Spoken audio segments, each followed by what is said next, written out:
High, আমি দীপশিখা। আমার একটা নতুন ভিডিওতে তোমাদের সবাইকে ওয়েলকাম। আশা করছি তোমরা সবাই ভালো আছো আর আমিও খুব ভালো আছি। আর এদিকে দেখো আমার মা ভাত বাড়ছে। আসলে আজকে শাশুড়ি মা আমাদের বাড়িতে গিয়েছে, মানে আমার বাবার বাড়িতে, সেই কারণে মা করেছে বিশাল আয়োজন। সেগুলি মা বেড়ে দিচ্ছিল। আর জানো তো, এই ভিডিওটা বেশ কয়েক মাস আগে অনেক দিন থেকে গ্যালারিতে পড়েছিল, তাই জন্য ভাবলাম কি আজকে ভিডিওটা তোমাদের সঙ্গে শেয়ার করেই দিই। সেই কারণে ভিডিওটা শেয়ার করে দেবো আর এদিকে গ্যালারি থেকেও ভিডিওটা ডিলিট করে দেবো। কারণ কি আমার ফোনে আর এত ভিডিও জমে গেছে যে আমার ফোনে আর স্পেস নেই। যাই হোক, তারপরে দেখো এদিকে মা দিয়ে দিল ভাত, আর এখানে মা অনেকগুলো ভাত দিয়েছিল, মা কিন্তু এত ভাত খায়নি। যাই হোক, তারপরে ছিল ভাজা, পটল ভাজা, বেগুন ভাজা, আর একটা কি বড়া ভাজা ছিল। আর এদিকে মা করেছিল মাছের ঝোল আর করেছিল ডাল।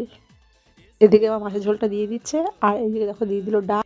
আর তার সঙ্গে ছিল মাশরুম, মানে একটা মাশরুমের তরকারিও করেছিল। এদিকে মা খাবারগুলো বাড়ছিল আর ওদিকে আমি জল আসনটা করে দিয়েছিলাম। দিয়ে মাকে বললাম যে মা আসো, খেতে বসে পড়ো। আর এদিকে মা দেখছিল টিভি, আর এদিকে আমার মা ভাত নিয়ে চলে এলো।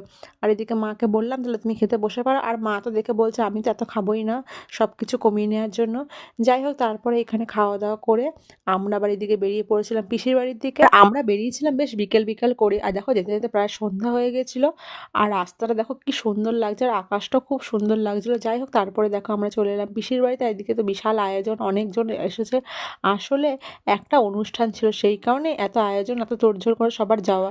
যাই হোক, তারপরে দেখো আমরা সন্ধ্যেবেলা চপ মুড়ি খেয়ে নিলাম। তারপরে এই যে আমার বৌদি, আর এদিকে বৌদি আমাকে বলেছিল তোমাকে কিন্তু আগের দিন আসতেই হবে। আর এই যে বৌদিকে আমি পরিয়ে দিলাম মেহেন্দি। মেহেন্দির ডিজাইনটা তো বৌদির খুবই পছন্দ হয়েছিল। যাই হোক, আজকের জন্য এটুকুই। টাটা, দেখা হচ্ছে নেক্সট কোনো ভিডিওতে। বাই।